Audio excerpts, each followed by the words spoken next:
That's of course, that's Pilani, that's Hyderabad. And we have that's transformative. Yeah. So both of them are science, they are the same? Yeah, they are the same but different rooms. Different, okay, different rooms.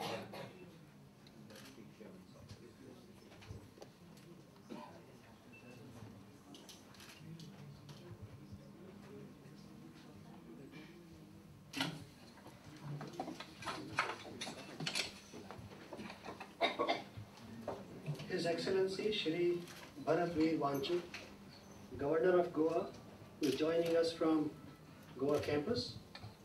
Shri Satyanarayana, Secretary to Government of India, Department of Information Technology, Delhi, who is joining us from Hyderabad campus. Dr. Chandrasekhar, Director C.D. Pilani, who is joining us from Pilani campus. The distinguished array of BITS's alumni, many of whom have traveled to India to join us in person. And this includes my good friend, Mr. Prem Jain, among others. Other alumni who are joining us from Boston and from San Jose in the US. My faculty colleagues and staff members. Other members of BITS's leadership who are joining us from Chancellor's office in Mumbai. Other students from the 3 campuses in India. And ladies and gentlemen, a very good afternoon to all of you. It is my proud privilege to welcome you all to BITS and to this very unique style of inauguration of a very unique facility that BITS and its alumni have designed and implemented. Given the nature of this facility, an inauguration with live participation by people from several locations is perhaps the only logical thing to do. I must share with you that our Chancellor, Mr. Kumar Mangalam Birla, is traveling abroad. He regrets the fact that he is unable to participate in today's proceedings. He does, however, wish to say, and I quote, "The launch of BITSConnect 2.0 from its 3 campuses in India signals a very significant step forward that extends the boundaries of technology-enabled learning. The telepresence system provides avenues for research collaboration and knowledge sharing among BITS's faculty and students, and for face-to-face communication between members of BITS's leadership. Returning to the session at hand, I would like to specially welcome His Excellency Shri Vanchu to this session, who just a few days back at a dinner meeting expressed interest in knowing how universities in general and BITS in particular can use technology to close the gap arising from faculty shortages. Thank you, Your Excellency, for having graciously accepted our invitation to be the chief guest for today's proceedings.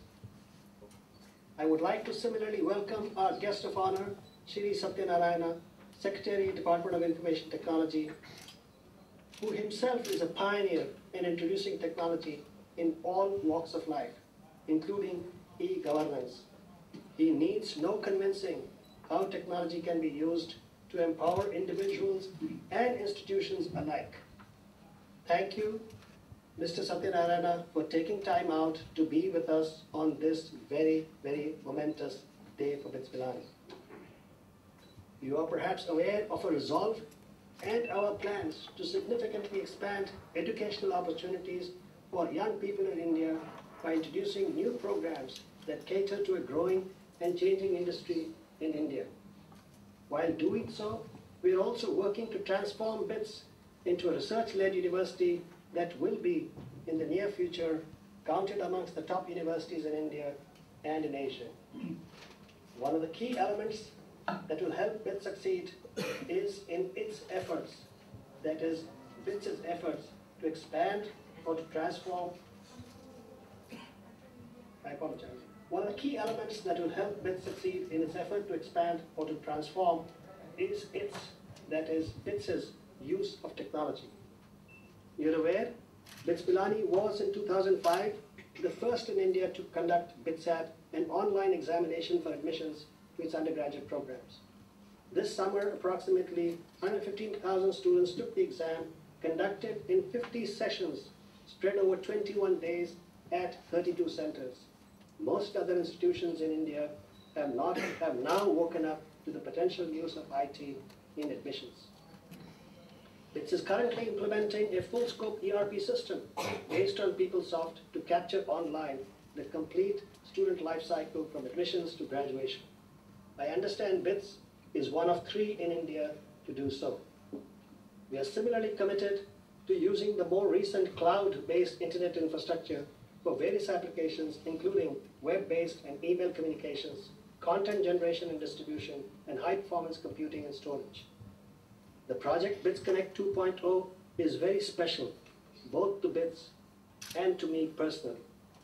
While Professor Banerjee will share with us the various components of the telepresence network infrastructure, I will share with you what we believe this effort and investment is so important to BITS.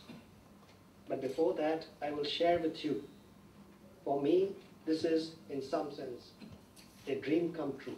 In India, we were still struggling with speeds of 64 kilobits per second. Around 2008 or so, when Mr. John Chambers, CEO of Cisco Systems, first introduced telepresence technology in India, his first question was addressed to me as to how we from academia could use this technology. To me, the answer then was, and is also the answer today, faculty across institutions or campuses can collaborate in teaching courses across institutions or campuses and thereby address the serious constraints on faculty resources that institutions in India have to live with. In the current semester at BITS, we will offer 14 undergraduate and postgraduate courses across the 4 campuses in India. If we can do this semester after semester, I can estimate that we will need 7 fewer faculty members. Equivalently, 28 faculty members will have more time devoted to research.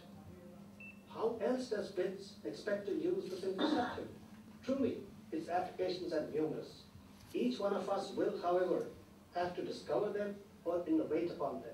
To my mind, it will enable cross-campus collaboration between faculty members who either review a curriculum, formulate joint research proposals, examine theses, or simply hold cross-campus meetings of the Senate and other such bodies. Cross-campus seminars by visitors or by alumni from remote locations under Project Embryo. As I said earlier, this infrastructure will hopefully fire our imagination on who to and how to engage with others and for what purpose. Before I close, I must place on record the tremendous contributions that our alumni have made to the formulation of this project, to the design of the technical infrastructure, to getting the right price with vendors, and to part funding it as well. In this context, I would fail in my duty if I were to not recognize the contributions made by many alumni, including Prem Jain, Shashikant Kandilwal, Raju Reddy, Sharad Kolla, and many others. Thank you, alumni. You make BITS proud. His Excellency, Shri Vanchu, thank you once again for your gracious presence. And thank you, Shri Satyanarayana, for your time. We look forward to your words of encouragement, support, and good wishes. Good evening and warm welcome to the distributed inauguration session of the BITSConnect 2. Coming to the infrastructure which is in place, very briefly, if I could mention, we have 3 classrooms of roughly 180 to 200 seater capacity in each of the campuses connected to this infrastructure, where students would have an opportunity to ask questions in an interactive way, in such a way such that by using a button which is called Look at Me button right now on their desks, they will be able to get focused and zoomed in so that the professor will be able to see, irrespective of the campus he is delivering lecture from, the student, and then he can ask a question which will be seen and heard by all students and professors in respective campuses. In addition to that, we have 3 campuses, each one of them having an 18-seater telepresence capability called Immersive Telepresence Room. In this, eye-to-eye contact will be possible between the participants. For example, from the room that I am speaking from, there is an identical room at Goa campus and an identical room at Hyderabad campus. When any one of the campus speakers speaks from one of the telepresence rooms, he will appear on all the three screens along with